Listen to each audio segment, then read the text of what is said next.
here with the Freggie Red Carpet Interviewers.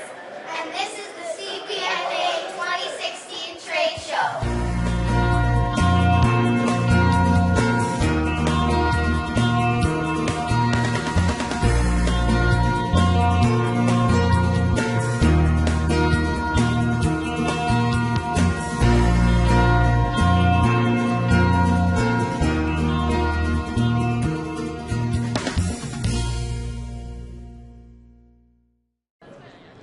Hello, what is your name and where are you from? My name is Angela Santiago, and I am from the Little Potato Company out of Edmonton, Alberta. Thank you. What is the average size of a creamer potato? The average size of a creamer potato in millimeters is from 19 to 41 millimeters. So it could be anywhere from this size to about this size. Wow. So the size of a golf ball.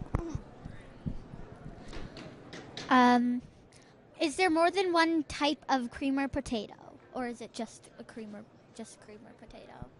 Okay, creamer potato is the size of a potato, but within that there's a whole bunch of different varieties. So yellow, red, purple, blue, all sorts of colors. So do you grow all of them? We grow a lot of them. We grow a yellow potato, a red potato. We grow a purple and white potato. We grow an all blue potato, an all red potato. Yeah. About how many creamer potatoes do you grow a year?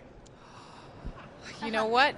In pounds, about 100 million pounds of creamer potatoes. And what's your best seller creamer potato? I think it's probably, there's a potato called the Baby Boomer, and it's a little yellow one. That's probably our best selling. Thank you. Thank you. Thank you. You're welcome. Hi guys. Hi, Do you have some questions? Yeah. Okay, shoot. What is your most popular and how much do you grow? Well, I'm going to say our cucumbers because they're awesome. So that's very, very popular, especially with our kids. They really love them as a snack. Great snack, they're easy to hold. And Nick can tell you how much we sell and grow it. Yeah, it's probably our most popular item, and we're probably close to we do hundreds of thousands of cases per year across North America, all the way through to all the way across North America. So hundreds of thousands of cases. Yeah.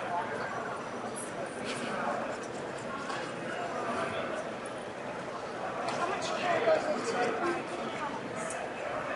Wow, you know what? It's a family-owned business, so I think all the care in the world goes into all the product that we have because we want to sell the best product out there for kids, families, and everyone. Give me music. Nothing to add. Yeah, a lot of care and attention. From the video, I saw you guys use a greenhouse. What is the benefit of the greenhouse? You're a natural on that microphone. Okay, so greenhouse grown, we're able to control everything. We're able to control the light, the temperature, everything about the plant. We can keep it nice and safe, and we're able to monitor our yields and monitor our crops so carefully.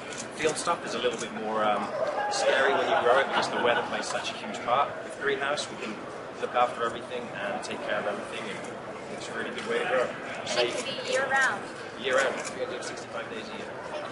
Thank you. Awesome. Thanks for coming, guys. Hello. What is your name and what company do you work for? My name is Greg Arruba, and I work for a company called AMC Direct. Okay.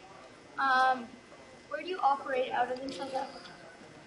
Where do I operate out of in South Africa? Well, South Africa is just one of the countries that we operate in. So the company that I run is in Toronto, and we have a warehouse. We import all the product into that warehouse, put it onto trucks, and then we distribute it. But the product comes from countries, like you've done your research, South Africa, Spain, Israel, Peru, where else? California. So all over the place, all over the world. Great. That's it, one and done? Has there been any problems shipping the food overseas? Oh my gosh. Yes. Next question. Kind of. What kind of problems? Wow. See, because we work in, it's a perishable item, right? It grows on trees. So in theory, it's a pretty simple process. You water the trees, you take care of them, they grow. take it off, put it into a container that has a refrigeration unit because you got to keep it cold. And then you put it on the water on a boat, and depending on where it comes from, it could be anywhere from, I don't know, 9 days to 24 days. South Africa is 24 days on a big boat. So what could possibly go wrong? As I said, it's pretty straightforward as a process, but I assure you that things go wrong on a regular basis. And actually what I do for a living is effectively finding solutions to problems.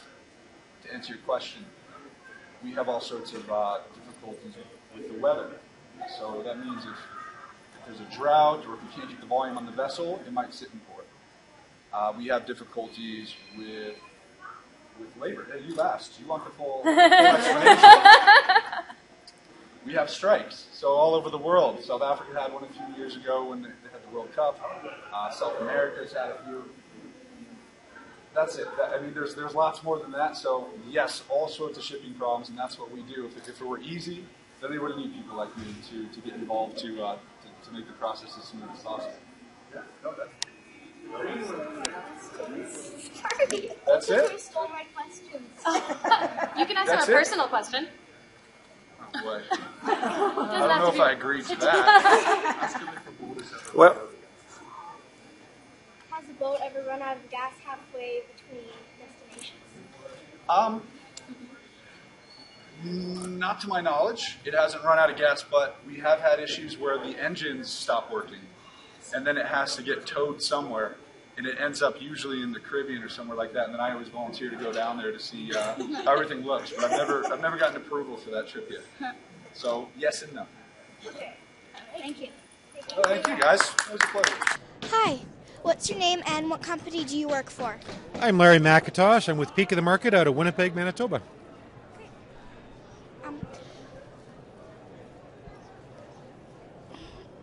How many types of onions are there, and do you grow all of them? Well, we don't grow every type of onion, but we grow red onions, we grow yellow onions, Spanish onions, cipollini onions, and shallots, which are kind of an onion garlicky taste. But there's probably another 20 kinds of onions growing across North America. Okay. I have a question. Does your produce come from different farms? Yes, it does. Our produce is all grown in Manitoba. There's 21 farms in the southern part of the province where there's lots of water for watering it and good soil. So, Is there more than one type of carrot? And if so, do you grow all of them? well, there's lots of types of carrots. There's different colored carrots. There's purple, there's yellow, but orange is the most popular. And we grow probably about 18 different varieties of orange carrots. So it depends how fast you want to get them. So one called the Nanty grows really quickly and it can get off in July, where the other ones are growing for storage later in the season, but they're all orange. Very cool. My pleasure. Thank you. You're ready. Okay. Okay, ready, go. Why did you choose to sell bananas? Well, I chose to sell bananas because I was interested in doing something that was healthy and helped other people. And you can't get any more healthy than a banana. Would you agree? Yes, they're very healthy. They're very healthy. And are they good? They're very tasty too, aren't they? Yes, they are. So that's why I chose to sell bananas. Is that a good answer? Yes. Okay. Who's next? Kate is next. How many types of bananas are there? How many types of bananas are there? There are a lot of types of bananas. But you know what? The banana that you enjoy is called the Cavendish banana. And it's probably the most popular banana that you can possibly eat. It comes up, and it's nice and ripe, and it's the best tasting banana you can get. How much Cavendish bananas? Cavendish. How much Cavendish bananas do you grow a year? Oh, that's a lot. Do you know that we grow, I'll just do it in a week. How about I do it in a week? We bring up, just in North America, about 50 million pounds of bananas a week. Is that big? That's pretty big, isn't it? Do they, Okay. so they grow really fast? They do grow really fast. You know how long it takes for a banana to grow? From like little plant right up to be able to grow the stalk or to get the stalk? 10 months. Wow. That's pretty fast. Yeah. Okay, Robson. Where do your bananas come from? Bananas come from. Okay, I love the microphone. That's very good. the bananas that come from, okay, so I'll break it down to this. You're on the West Coast, right? You're kind of like Calgary, so it's kind of West Coast. So your bananas will come from Ecuador and Guatemala South. Now everybody on the East Coast would get it from Guatemala, Colombia, Costa Rica, Honduras, some from Nicaragua, and some from Mexico. How's that? Is that pretty good? Okay. You're welcome. Any other questions? No. Okay. Thank That's you. great. Hi, so you're from Earthfresh? Yes, my name is Tom Hughes. How many ways to use potatoes have you come up with? I'm going to let Carla answer that question. We come up with hundreds of different potato recipes. We use roasting potatoes, mashing potatoes, boiling potatoes, baked potatoes. You can do anything with our potatoes.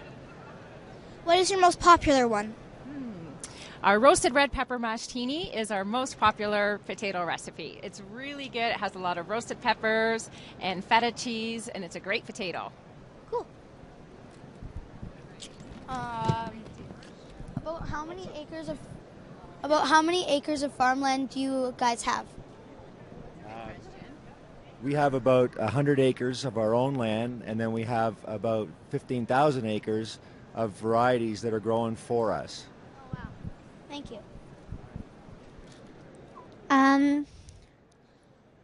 Why did you decide to sell your potatoes by use? We like to educate people on how to use potatoes because there's always a right potato for the right job. So when we can educate the consumers, the people that are going to buy our potatoes, to make sure they have the right potato that's going to cook up for the right recipe, it's always going to be a better end result for them, and they're going to be happier. So there's a better variety that bakes better. There's a potato for roasting, there's a best potato for mashing, and a best potato for boiling. So we have one for every cooking application that the customer might want.